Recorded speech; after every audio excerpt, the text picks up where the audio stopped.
아마 세월이 좀 많이 지났는데 그 탤런트 김자옥 그 공주는 외로워 그 노래도 불러서 유명해졌고 김자옥이가 한 1980년도 초 김자옥이가 고등학생으로 나올 때 그때 나는 아마 초등학생이 아니었겠나?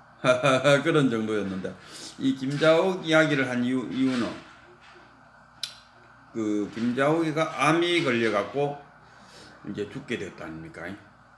그랬을 때 김자옥이 하는 말은 암이란 것은 죽음을 준비할 수 있는 병이다 이렇게 표현했어요. 굉장히 긍정적인 삶을 살다 갔다 이렇게도 보고 있고 그래서 어쨌든 간에 암으로 돌아갔다 아닙니까? 죽음을 준비할 수 있는 기간을 주는 것. 우리 인간에게도 누구나 다 이렇게 니는 몇 월 며칠 날 죽을 것이다 안다면은 우리 60 넘는 정도의 사람이면은 네가 72살에 죽는다 또는 뭐 한 70 넘은 사람한테 너는 82살에 죽는다 하고 죽음을 지정해 주는 사람이 있다면 그래서 내가 죽음을 지정받는다면은 지금의 삶이 훨씬 더 타이트하지 않을까. 어떤 사람은 꼭 그날까지 뭐 기다릴 거 뭐 있노 지금 죽지 해서 죽을 사람도 있을 것 같고 어쨌든 간에 자기가 죽는 날을 안다는 것은 지금의 삶의 가치는 훨씬 더 크지 않을까 이렇게 생각합니다. 종범 스님 같은 경우는 꿰뚫어 본다는 게 뭐냐 했을 때 예를 들어 갖고 우리는 다 자기가 태어난 생일은 아는데 죽는 날짜를 모른다 이거라. 그래서 자기 제삿날을 아는 것, 생일과 제삿날을 아는 것을 동시에 볼 수 있는 것을 꿰뚫어 본다 이렇게 표현돼요. 우리 꿰뚫어 본다 하니까 그 타너 스님도 언제 몇 월 며칠 날 나는 죽는다. 또 뭐 우리나라도 그런 분 많고 이 육조단경 해능은 이제 나는 한 달 후에 죽을 것이다. 그러니까 내가 죽기 전에 궁금한 거 있으면 물으라 하고 제자들한테 질문도 받고 또 자기 스스로 이제 한 달밖에 안 남았으니까 해주고 싶은 이야기도 있고 그랬어요. 그래서 뭐 제자 중에서 법회라는 이제 스님이 이런저런 질문을 많이 했어요. 은강경의 수보리와 같은 역할을 좀 했죠. 그래서 그럼 그 법통은 누구에게 물려주고 달마대사로부터 전해 내려오고 있는 그 옷은 가사는 어떻게 하실 겁니까? 하고 물으니까 옷은 그 위에 우리 그 스승님 5조 홍인대사로부터 가사를 한 벌 내려받아 갖고 그걸로 죽을 뻔한 적이 여러 번 있었다. 그래서 지금 이제 그 달마대사가 꽃잎이 있는데 5꽃잎으로 필 것이다 했는데 내가 마지막 5번째 꽃잎이다.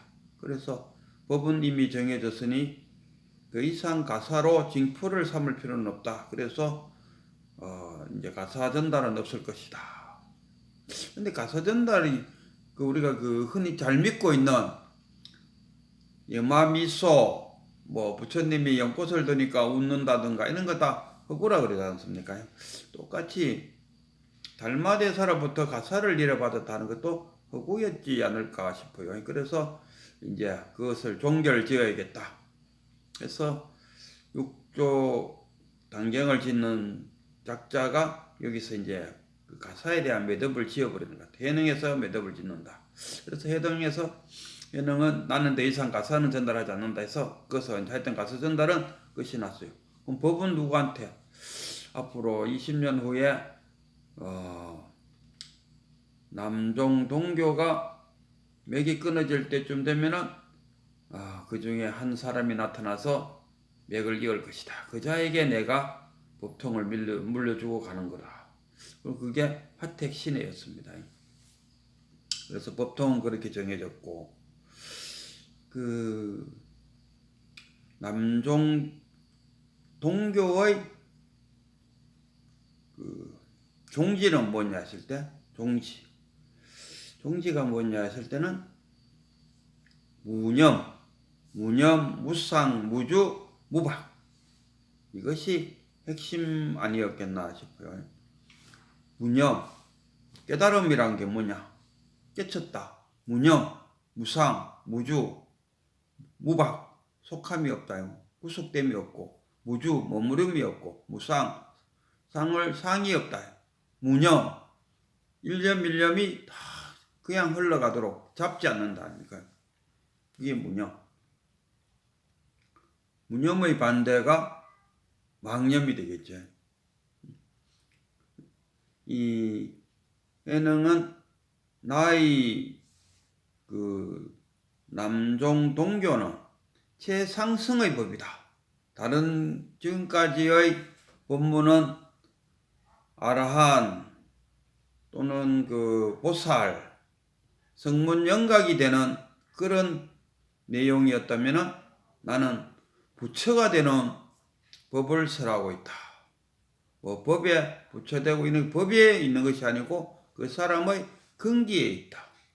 그래서 내 그 최상승의 법문을 듣기 위해서는 듣는 자 역시 최상승이 되어야 된다.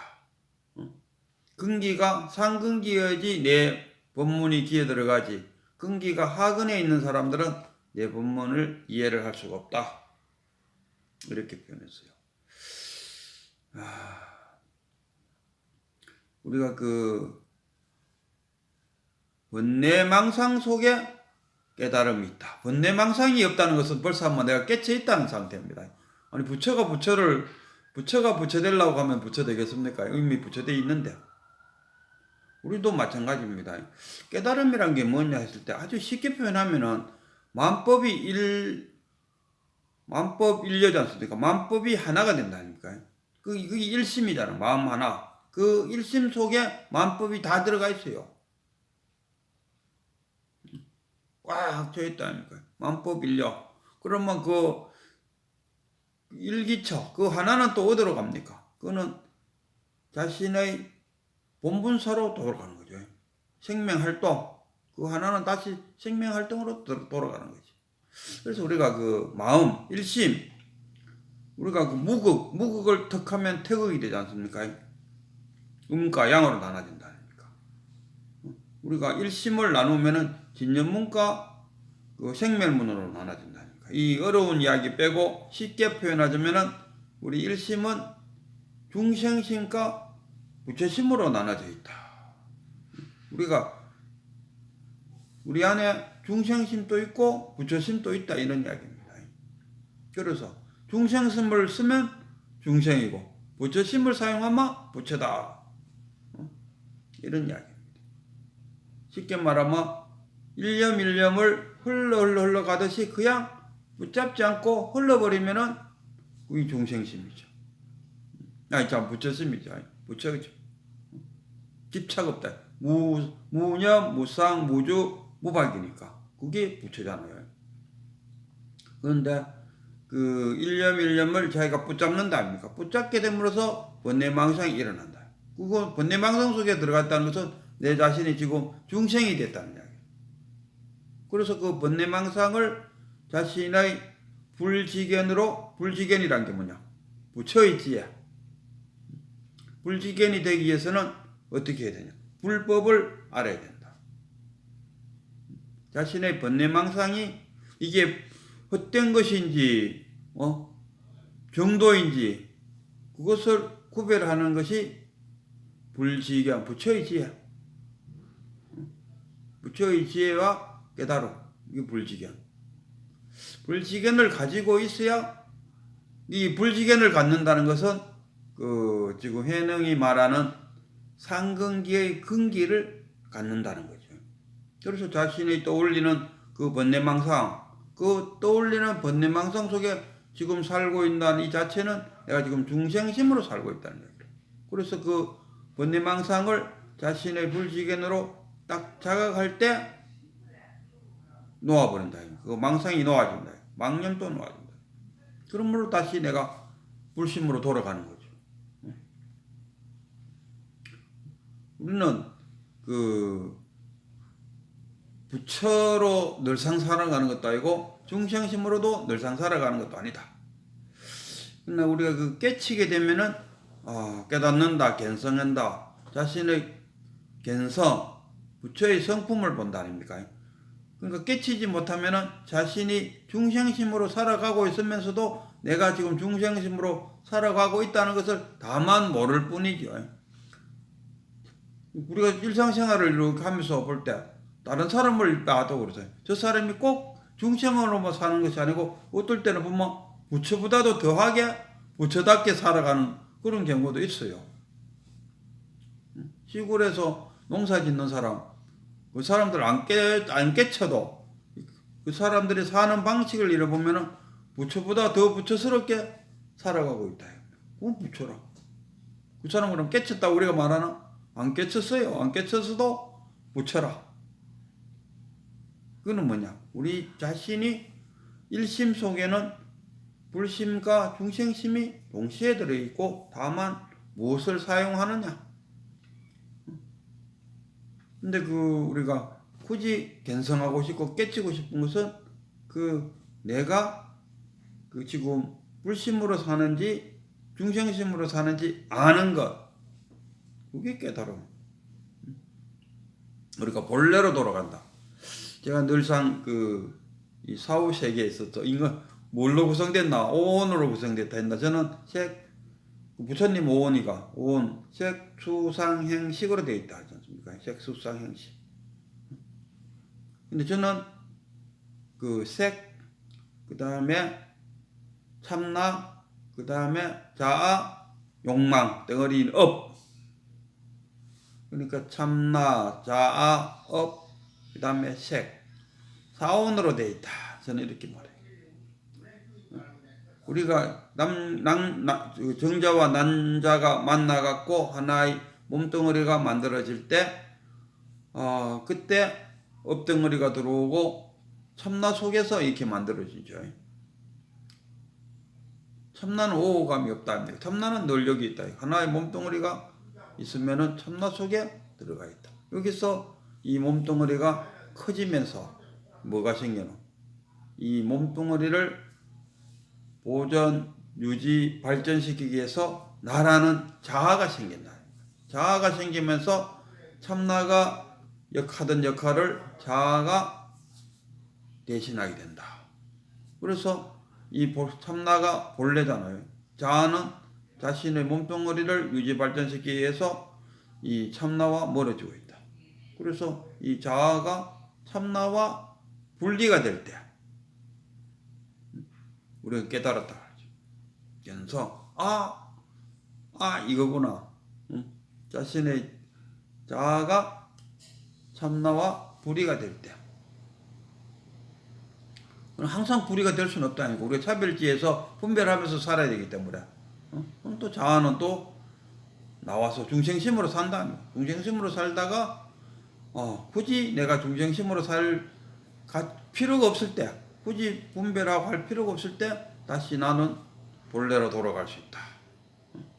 중생심으로 살다가도 불심으로 돌아갈 수 있는 것은 내가 깨쳤기 때문에 깨달았다는 이야기야. 그걸 깨닫지 못하면은 그냥 중생심으로 살다가 자기가 중생심으로 살고 있는 것조차도 모르고 해. 그러면서도 뭔가 자기 참나로부터 멀리 떨어져 나와 있다는 허전함, 외로움, 돌아가고 싶다는 생각은 갖고 있다.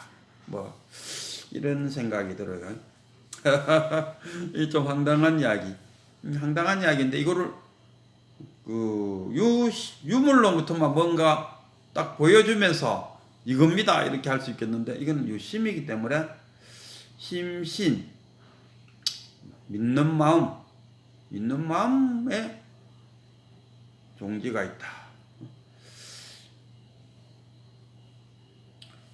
오늘 어쨌든 간에 이제 육조 단경은 마치고 이제 회능이 마지막으로 그래요. 이 이 동교를 제자들이 따르면은, 동교에 따라가면은 내가 굳이 없어도 나와 있는 것 같고, 내가 너희들하고 같이 있는데도 불구하고 너희들이 동교를 따르지 않는다면은 같이 있어도 같이 있는 것이 아니다. 그렇게 말해요. 그래서 종교를 잘 보존하고, 내가 죽더라도 죽었다고 말하지 말고 그냥 일상식대로 그렇게 생활하기를 바란다 하면서 그 자시에 스르륵 자기 시인이 8월 3일인가요? 내가 죽는다 하는 그날에 열반에 들었다. 우리 인간도 인간이라도 우리 뭐 남 이야기 할 것 없이 나도 내가 언제 죽는다는 것을 안다면은, 아직은 저는 내가 언제 죽는지 모르겠어요.